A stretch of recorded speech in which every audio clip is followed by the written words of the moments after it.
Jim Wilson is here. He's the director of the University of Pennsylvania Gene Therapy Program and Orphan Disease Center.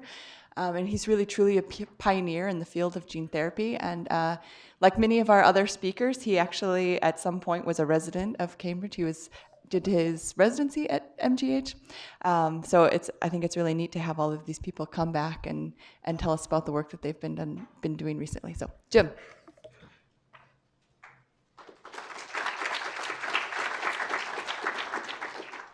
And my postdoc at the Whitehead Institute, right? Yeah, I could, which this didn't exist back then. Listen, thanks for the invitation to attend this meeting, and it really is a pleasure to be part of such an exciting new field. I'd like to share with you at least one vignette about how I've thought about gene therapy and where genome editing surfaced as a potential solution. And to illustrate this, I'm just going to talk about one particular disease that we've been studying since I first started as a professor. So before I get started, I need to disclose conflicts of interest for companies that I'm involved in, which are listed here. So the disease that I'd like to talk to you about is a disease called Ornithine Transcarbamylase deficiency. It's due to a defect in an enzyme that's involved in ureagenesis, the importance of which is it's involved in detoxifying ammonia that, if elevated too high, can cause CNS abnormalities that I'll describe to you in a minute. There are two different forms. One is called the neonatal onset form of the disease here. And this affects young boys because it's X-linked, recessive, in which there is no enzyme activity. They're born in a crisis, a metabolic crisis, and if they survive, ultimately, the only way that they'll have a life is with liver transplant. And we generated a knockout mouse that we've studied to try to develop therapies for this. If the young boy is born with a partial deficiency, then it's later onset, and it could occur anywhere between 2 years to even in adulthood, as I'll share with you. Partial enzyme activity can be maintained, although there still is a risk of having these crises, and there's an animal model that recapitulates the partial defect.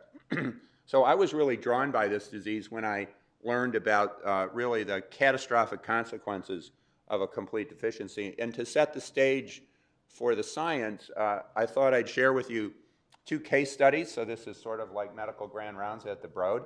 And one is about a case that I learned about through a collaborator of mine, Mark Batshaw, of neonatal onset. So this is a 36-hour-old male infant, was noted to show excessive crying and irritability, and was found to have an exceedingly high ammonia, 1,500. This child continued to progress, suffered a cardiac arrest, stabilized, and then sent to a tertiary care center for treatment. And had elevated ammonia, and then was diagnosed through analysis of plasma amino acids for having OTC deficiency. By the time the patient was diagnosed and stabilized, he had 3 days of hyperammonemia. Supportive care as hemodialysis and intravenous scavengers ultimately led to a reduction in ammonia to about 150.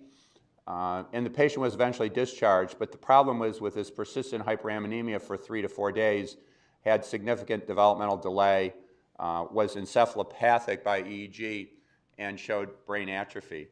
So had suffered irreversible damage. Went ahead with a liver transplant as a way of replacing this patient's liver OTC gene, but eventually succumbed to complications of the liver transplant. So the unmet need here, when I learned about this, is how to salvage function in the neonatal episode, which is the most severe, and how to replace the need for liver transplant. A partial defect in OTC deficiency can emerge at really almost any time, and this is an interesting case of an otherwise healthy young man in his late teens brought to the emergency room with confusion and lethargy. In that presentation, he had progressed with stuporous and declining function. He had slightly elevated liver enzymes, but his serum ammonia was very high. This was an otherwise healthy male. The history revealed that he was an athlete, trying to gain acceptance in college, and had started protein supplements and was practicing for the basketball team. Metabolic workup was begun, unsure why his ammonia was so high. To combat the hyperammonemia, again, was hemodialyzed, was eventually controlled, but because of the persistent high ammonia, he developed CNS consequences, cerebral edema, and eventually expired and was determined to have OTC deficiency. So the unmet need here is, if diagnosed and if you survive, you have to prevent the repeat episodes of hyperammonemia. So I'm going to focus initially on what can we do with gene therapy or genome editing to help those patients with a partial defect that do not have an episode in the neonatal period, but at a subsequent time may have an episode that they're at a repeat risk of. And we took a standard gene therapy approach using a vector that was discovered in my lab called AV8, which showed a high tropism for hepatocytes, as shown here in mice that were injected with some of the early generation AAVs and then AV8. With this kind of gene transfer, we felt it may be possible to use this to treat patients that have liver metabolic disorders, because every time there's a transduction event, you could reconstitute the urea cycle. We're able to show that, that this kind of efficiency of gene transfer seemed to be relevant across multiple species, including primates, with one exception being dogs, in which the transduction was lower. And this was just due to some differences on the surface of the capsid that may render better tropism. So the initial application of AAV8 in the clinic was not in OTC deficiency. It was in another liver metabolic disease that's called hemophilia, which is due to a defect in a blood clotting factor that is produced in the liver. And so we, upon discovering AAV8, evaluated the potential of this vector for reconstituting factor IX expression in a dog model of hemophilia. The animal was initially infused with an AAV2 vector, because that's really all we had at the time. Was able to show a low level of expression of factor IX in the blood, but was not therapeutic. And then subsequent to this, we discovered AAV8 and injected AAV8 into the same dog, and we were able to show much higher level of expression that was stable for the life of the dog. This was 12 years. And what's curious about this is AAV genomes do not integrate. They persist extrachromosomally, with some exceptions that we'll talk about in a minute. But with these proof of concept studies in animals, large animals, a group of investigators proceeded with a clinical trial in patients with hemophilia B, infusing a vector into adults with factor IX deficiency, and showed an increase in factor IX activity over time that then persisted in some of these early treated individuals now for about 6 to 7 years. So when we finally, after decades of trying, generated a vector that we thought would have the efficiency that could be useful for liver gene therapy, we then, following this proof of concept, moved into OTC deficiency, but in this case, it was in patients that had a partial defect. So we had a mouse model, the sparse fur mouse that had a partial defect and did not have severe sequelae at birth, and eventually, though, was protein intolerant. So this was an experiment, published study, where we infused into these sparse fur ash mice that have a partial defect different doses of an AAV8 vector. And this is administered post-weaning, so they were adolescent in terms of development. And these are different doses of AAV. And then we subsequently, a couple months later, evaluated their liver for OTC activity. Under untreated conditions, there's no activity. Wild type is here. And you can see here in a dose-dependent manner, we were able to achieve pretty efficient gene transfer, even down, and this is a fairly low dose at 10 to the 9th, quite a few cells that were expressing the OTC enzyme. And importantly, that this engraftment, as illustrated by a drop in urine orotate that's elevated in this disease, was stable for up to 40 weeks as long as the animals survived. And the animals became more protein tolerant. So we thought about what to do as a next step. And what we ended up doing is partnering with a local company, Dimension Therapeutics, that I had founded, in developing a phase 1 clinical trial for AAV8 expressing OTC in a gene therapy approach in patients that have late onset OTC deficiency. This IND is open and should be enrolling this year, so I'm anxiously awaiting to see how this plays out. The therapeutic value here is that this could potentially prevent repeated episodes of hyperammonemia that, if not addressed early, as you saw in that second case study, could be lethal. But while I was doing this work, I kept thinking about this patient that I had seen when I was a medical student back at the University of Michigan. And this is, again, an incredibly tragic situation for young parents who have a normal born young boy, great APGAR scores, and then within 12, 24, 36 hours just basically decompensate, and there's 50% mortality. Again, the unmet needs here are to prevent loss of function and to affect survival in the neonatal episode, but then also to prevent the need for a liver transplant.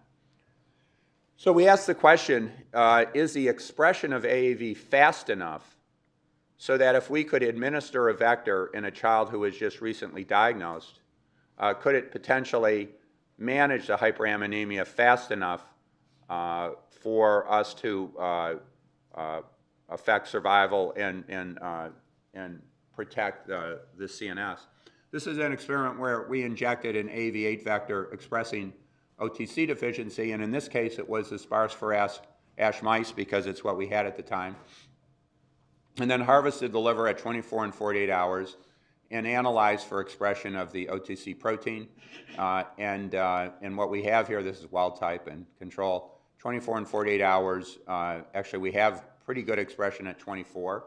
This is a Western blot. This is background protein, 24, 48 hours here.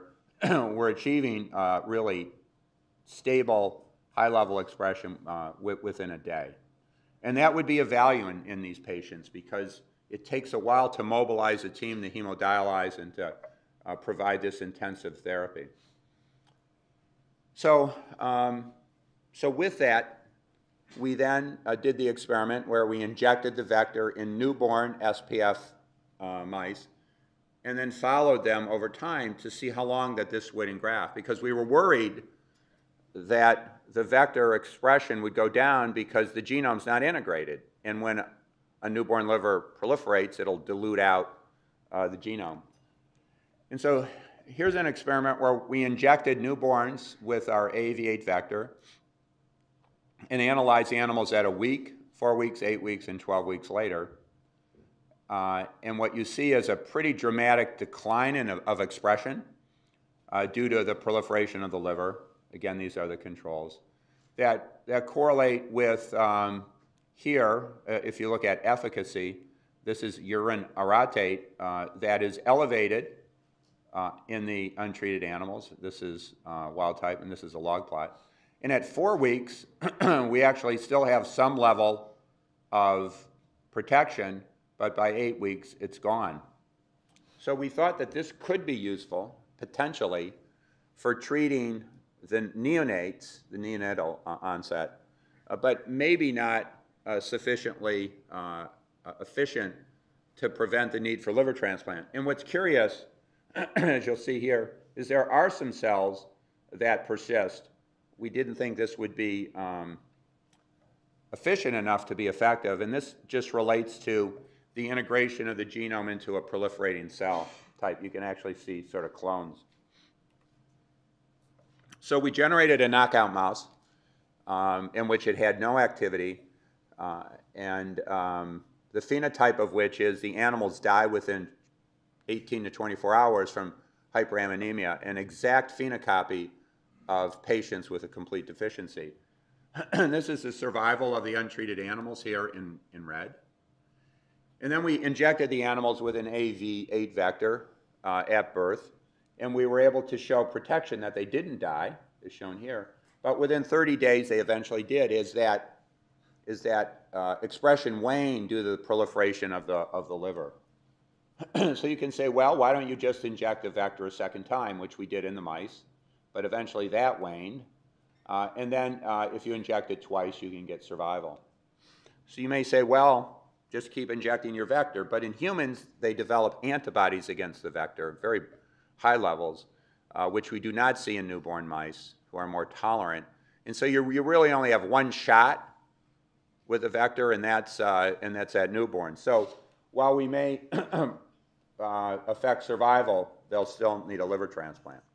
So therein comes genome editing. Is there a way in which we could potentially drive the integration or correction of the gene in these newborn animals so that we have more efficient and stable reconstitution of OTC so that you could prevent the need for liver transplantation? Wasn't sure, didn't think that that would be fast enough, though, in order to treat the neonatal episode. So we've evaluated a number of different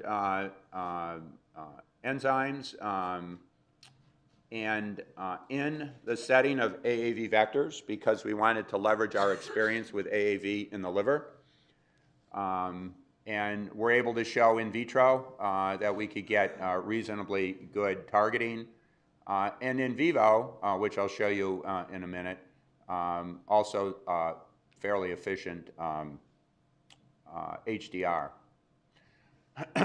So just two vignettes about how this is played out. One's published and one isn't published.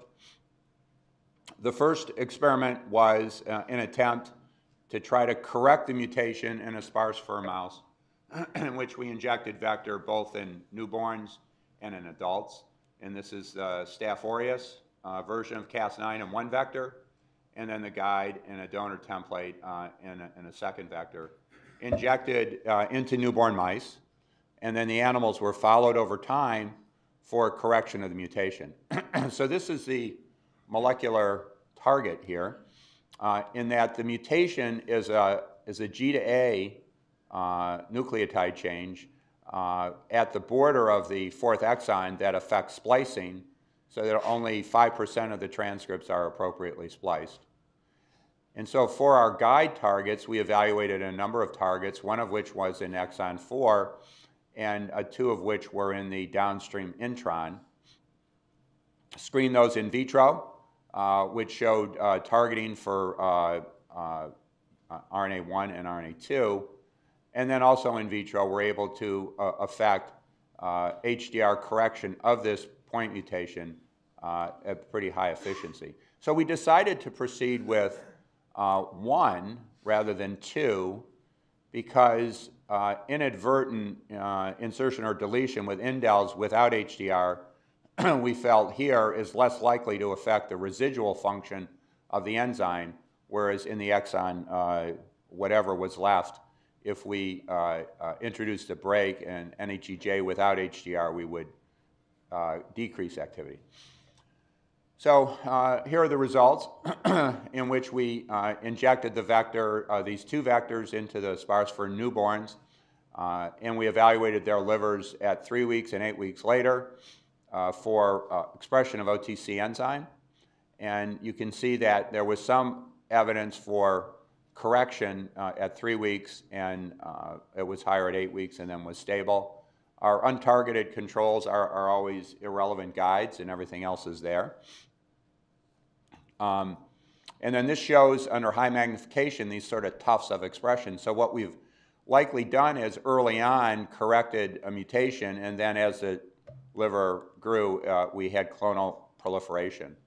You know, one other interesting thing about these experiments has to do with the notion that you don't need an endonuclease if you have AAV to get gene correction.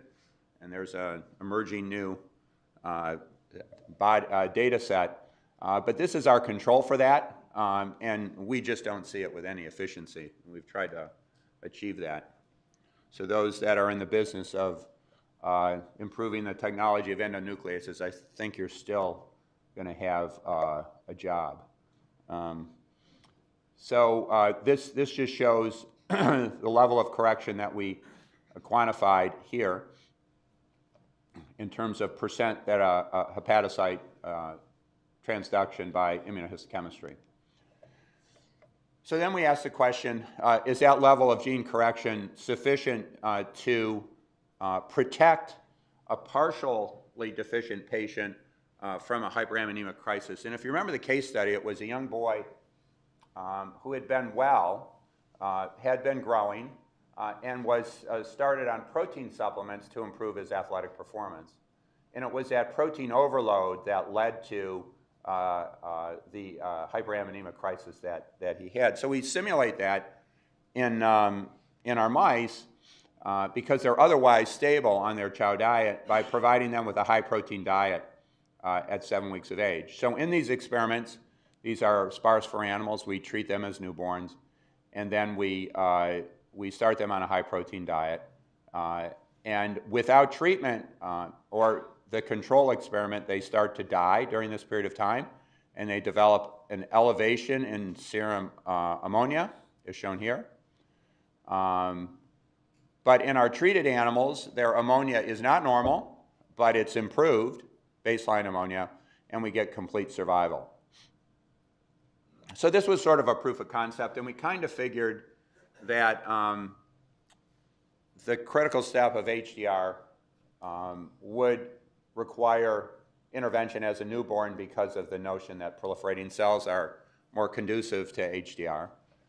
But we went ahead, one other point has to do with the concern of the fact that we continue to express Cas9 in the guide with an AAV vector because it's not stable. But when you introduce the vector into newborns, you get dilution of the vector, and that's the whole problem of why we're going to genome editing. And this is just an experiment where we followed the animals injected as newborns 1 week, 3 weeks, and 8 weeks later for expression of Cas9, and you see a loss of protein expression, so it's no longer detectable, a loss of genomes, and a loss of RNA. So introducing a non-integrating vector into proliferating cells to transiently express Cas9 may be one way of getting around the issue of ongoing expression of the Cas9. So onward to the adult experiment. We went ahead and just did the experiment where we attempted to inject the 2 vectors into adult SPF mice, in which, and then we followed them subsequent to that for several weeks. We didn't think this was really going to work that well, and it really didn't work that well because we required HDR to correct this mutation. But we could see in the treated that was not found in the untreated some evidence for some gene correction, and as under high magnification, you can see here the cells that we corrected and reconstituted OTC-KO expression. It's a very different pattern than the newborn. In the newborn, you'd see clones of cells, and these are just isolated cells. So we harvested tissues and analyzed them using molecular tools for the percent of indel formation and then the percent of HDR by correction. And we've analyzed neonates, analyzed 3 weeks or 8 weeks after the gene editing, and then adults, both a low dose and a high dose, several weeks after genome editing. And as others have seen, which is quite remarkable, is the efficiency of the break and the indels is really quite high in adults. That's not the rate-limiting step. In fact, we find it higher. We could probably even go down lower on our vector. But that the percent correction, which requires HDR, is substantially lower. So the breaks in the NHEJ works well, but HDR doesn't. We went ahead and continued to analyze those animals despite the fact we did not have much correction by HDR, assuming that when we got to the high protein diet that there would not be any protection. And so in this experiment, we had followed the percent survival over time in these adults that were treated.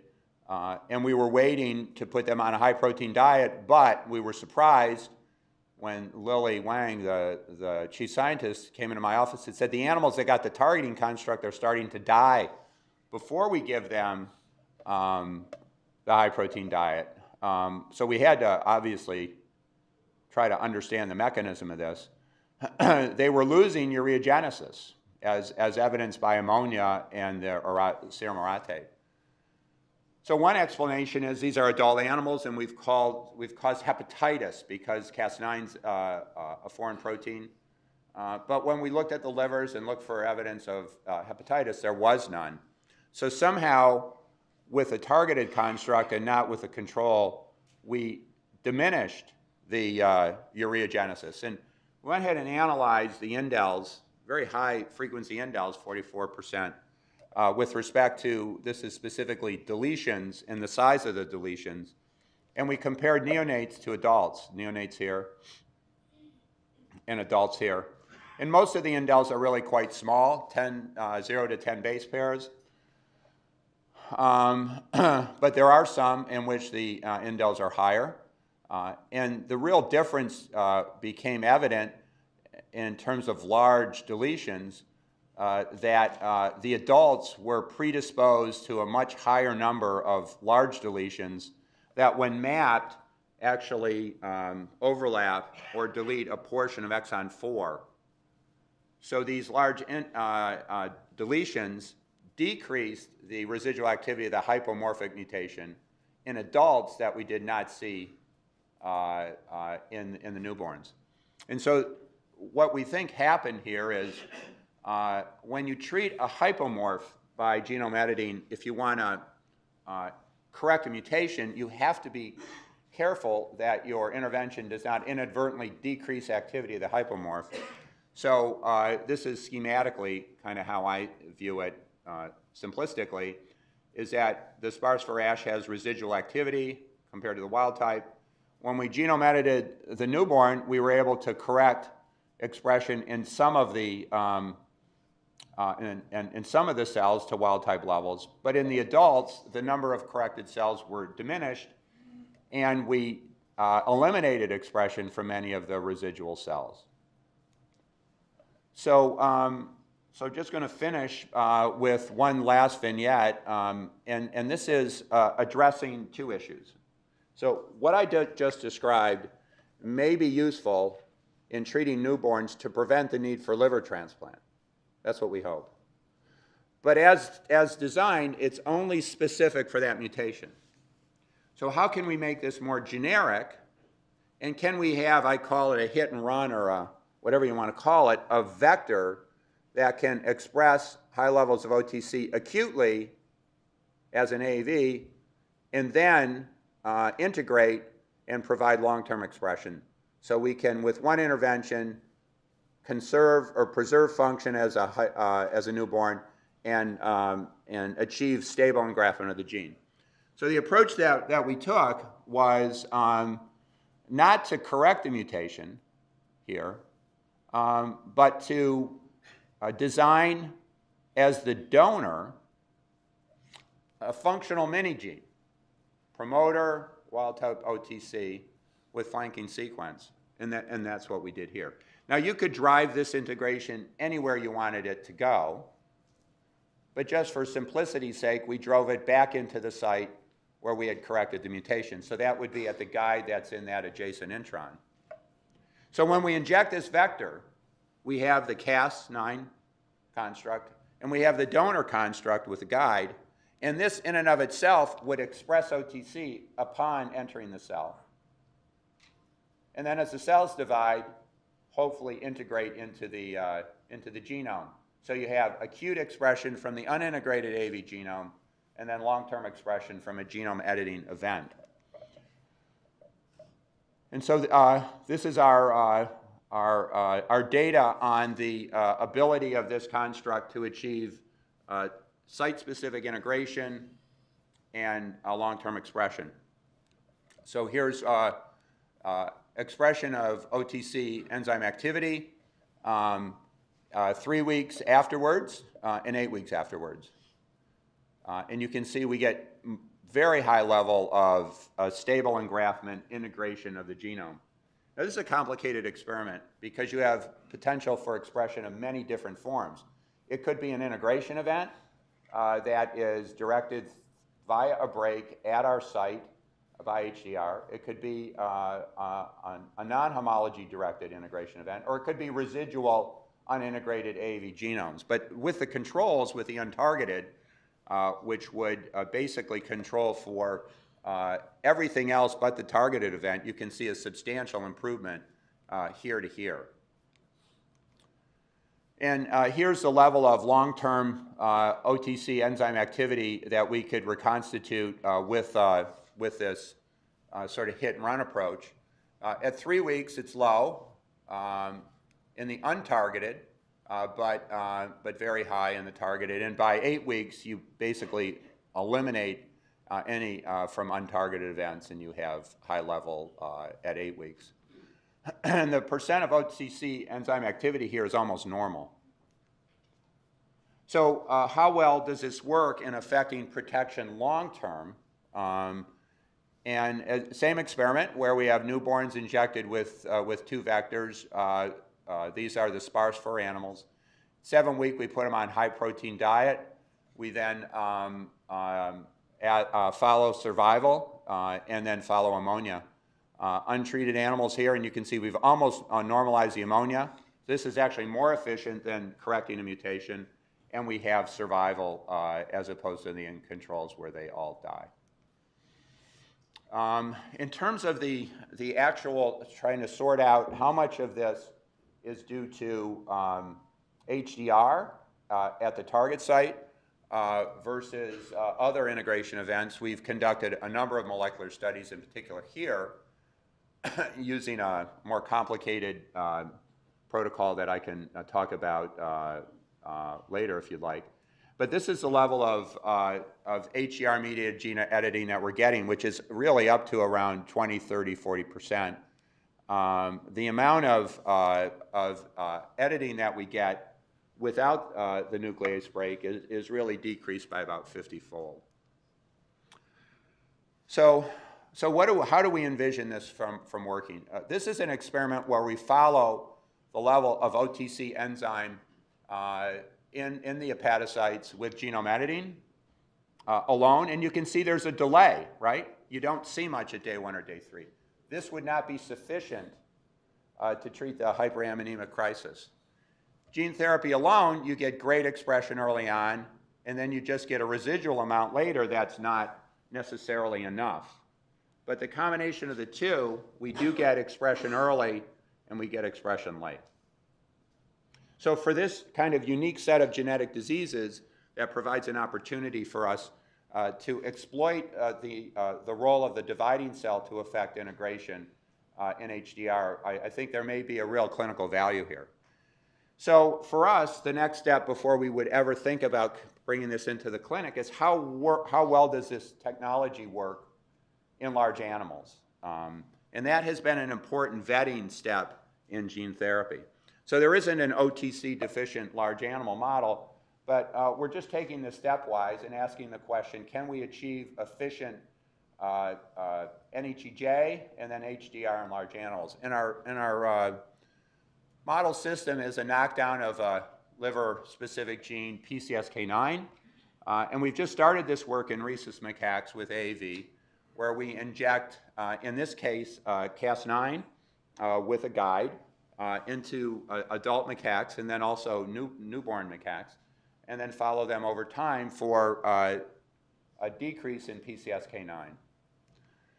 And so we have evidence. We obtain the guides, and we've been able to show in vitro that we can achieve very high level of targeting. And we've now moved this into animals, and we're just in the process of working through monkeys. But we have an experimental system that we've developed to be able to study human targeting of human genes. And it's interesting. What we do is we put the target in the animal through an AAV, human PCSK9, and then we come back with AAV to try to target that to see if we could decrease expression in vivo assay. So what we're looking for is a decrease in PCSK9 expression, human PCSK9 expression, following the targeting constructs. And you can see untargeted, they stay high, and in a dose-dependent manner, we actually have a quantitative assay for showing targeting in vivo to a human transgene. So just want to end there and thank my collaborators both at Penn and at Children's National for working with us on this project that we've been working to try to affect this disease for almost 3 decades, and I think we may be on the cusp. So thank you very much.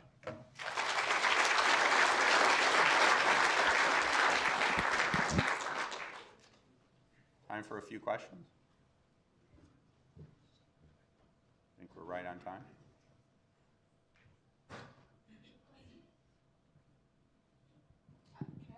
Yeah, please. Yeah.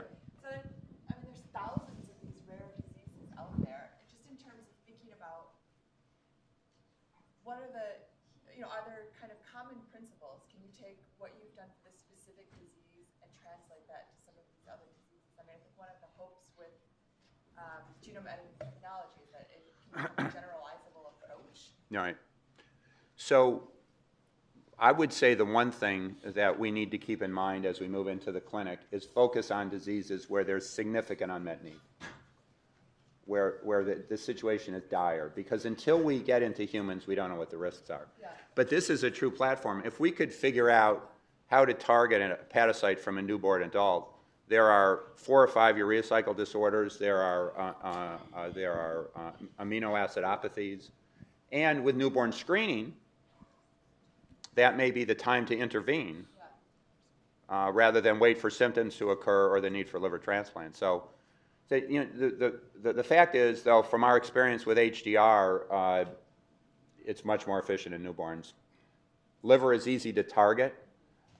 We just have to understand more the risks, both in large animals and then in carefully selected human trials where the situation would warrant this. But then this could be a way in which, with newborn screening for any liver metabolic disease, you get your vector when you're a kid, when you're an infant. That's the dream. Now, I know this is being taped, so let me just say that it's going to take a while for us to get there. Okay. Thank you, Jim. Okay. Thank you so much, Wilson. Dr. Wilson, great talk. I'm Yichuan Wang from NCI Frederick. My question is, what could be the possible reason for the high correction rate in neonatal mice and the low correction rate in adult? So whether there is any possible strategy to improve the correction rate in adult organ or even animals? Thank you. Yeah, the question was the difference in HDR in newborns versus adults, and if we understood it, then we can maybe design a way to improve it in adults. I think we should talk to our colleagues who know a lot more about DNA repair than I do, because it has a lot to do with the cell rather than the construct itself. But that's that I think is an incredibly important question that I don't have a solution for at this point. Question here. Yeah. 2 questions.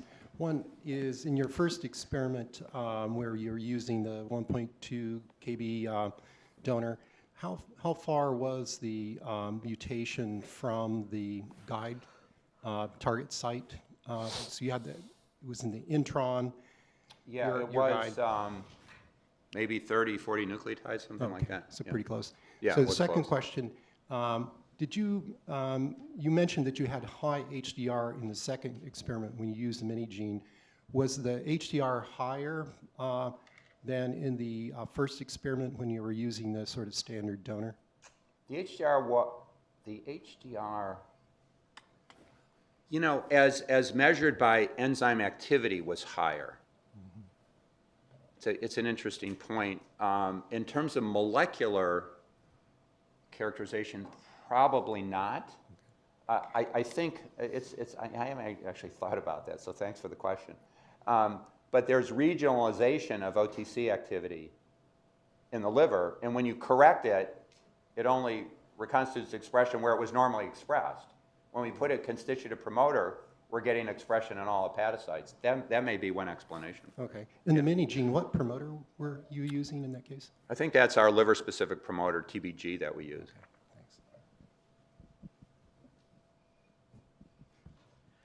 thanks. This hypermorph being converted to a loss of function phenotype, that sounds a little alarming. Is this been observed in other situations, or what are your thoughts on all the clinical ramifications? Right. Well, I think we should go into nulls first so we don't have to worry about it, but that's dodging the question, right? I think it's an issue with sickle cell because you convert a sickle mutation into a thal, and I think they're struggling with that from what I understand. It's a pretty important application.